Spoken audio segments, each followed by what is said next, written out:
Thanks for joining me today, Julie from ShiftLink. Thanks for having me. So, first questions are always the easiest. What's your company? What's your name? What's your company? And what does your company do? Sure. So my name is Julie Adams, and my company is ShiftLink Incorporated. And what we do is we help organizations increase the efficiencies of filling vacant shifts. So I always like to say it's kind of like a dating app. The only difference is that the matchmaking is between the employee and the work being offered. So it's as simple as like swiping left or right, depending on whether you want the shift or whether it matches the qualifications that you have, and that's simple. So then, some way I like to answer the question too is so the problem that you're solving is for employers that can't find people and people who are having trouble finding a shift, I guess. Yeah, but it's in within an internal pool of talent. So let's say a hospital has 800 employees, then it would only be those 800 already qualified, vetted employees that use the platform. So it's not an external market software. Got it. That makes sense. I guess what your role at the company is CEO, is that correct? Yeah, CEO and basically jack of all trades at this point. Absolutely. How long has your organization been around? We've been around since 2017. We incorporated in 2017. And I was thinking back to some of our first clients. We did a pilot with a large shelter organization in Toronto called Homes First Society. And Stevenson Memorial Hospital was our very first hospital client. Awesome. So one of the things that we work on a little bit, both on the RHA and the RHA online, is that purpose. Have you done any work and understand why the organization exists or what the purpose of the organization really is? Yeah, sure. So we've been digging into that a little bit with your team in the last few weeks, and I look back to our original slogan is shift the way you work, because we know that it's important to highlight that there are benefits to managers and frontline workforces to take control of the way that shifts are filled, basically. And then the why is really, we've come up with simply making a difference. So we know that our solution is simple, it's easy to use, it's a platform that improves morale and creates this positive work environment, and ultimately it enhances client care, and that's really near and dear to my heart.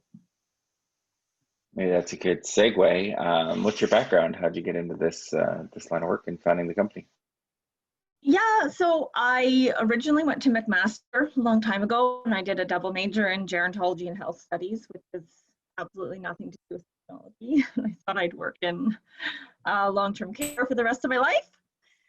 And then I got an opportunity to work in home healthcare, in like private home healthcare sector, and learned that a lot of Canadians actually do pay for healthcare. And so I got a taste of sales and operations in the private home healthcare space.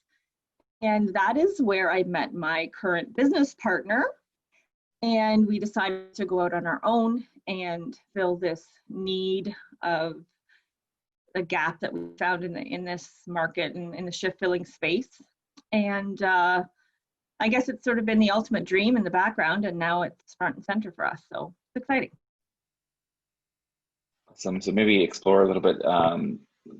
There's some entrepreneurs or some I think in the RHA online, some people who might be considering making the jump to start your own business. But what led you to take that leap? I think the biggest thing for me is I just wanted to work in an environment with limitless possibilities where, I could start something from the ground up and learn about, every aspect of our organization, learn about things like marketing or IT, things I had, no exposure to in my day job. But ultimately, it was just to be able to have this vision and not be bound by other agendas. For example, like I said, we're going global in 2020. and nothing's going to stop us from that, not even a pandemic. So yeah, things like that. Just wanted to be able to run with ideas and no one stops you. Awesome. So 1 sec. Yes. Why do you think it's important to be part of a network, or do you think it's important to be part of a network like RHA Online? And if so, why or why not? Yeah, of course. I mean, I think it's always good to be challenged by other people that have been doing what you do or what you want to do. So the best thing for us is to be supported by people like yourselves who've done this before. And like, we're new to this entrepreneurial adventure, but who better to learn from than someone that's been in the shoes that we're trying to fill right now. So yeah, we're really excited to be working with you guys, and we know that you'll support our expansion strategies and help us to sort of get where we want to be. Has networking played into your success as you've kind of built the business, or how's your early sales gone? Yeah, I think like the networking, well, even with your group or with other entrepreneurs in general, it's kind of um, like a little club where everyone that has their own gig tries to help others that have the same, like a little fraternity. So I always find that the best help comes from other entrepreneurs. So even with, you know, RH, Zamir from VidHug and myself, we've already swapped a couple of connections and made some, you know, opened some doors for each other. So that's been exciting. Great. One of the things I like to ask, you know, sometimes there's information that people want to get out. So is there anything I should have asked you about, but didn't in the first part of the interview?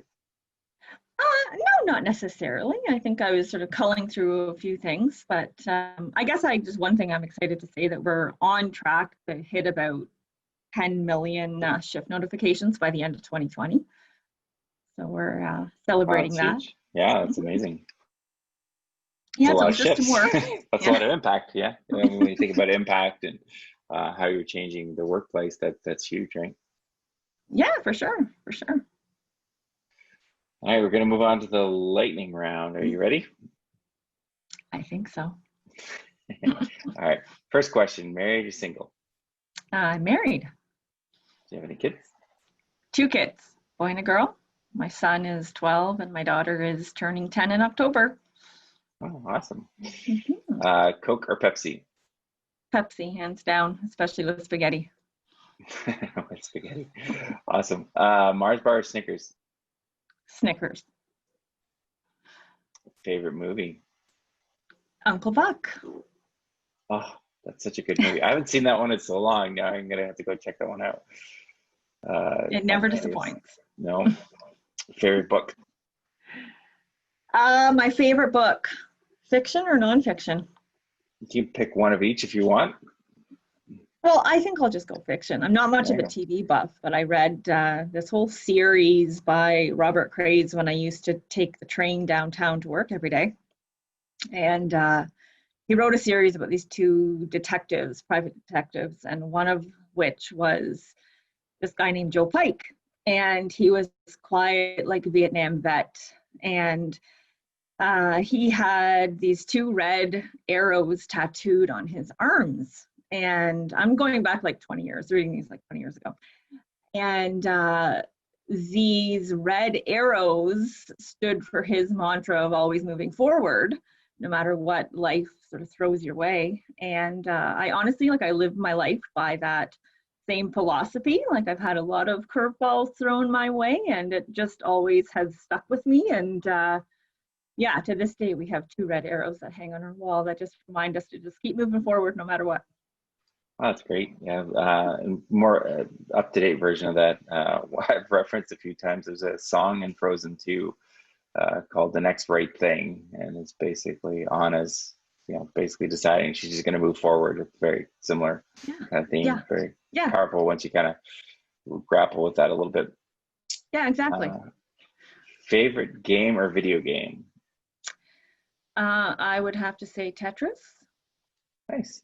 And yeah, we are in the midst of building some custom arcades, and my husband is building me my very own Tetris arcade. So I'm excited to see how that'll look when it's done.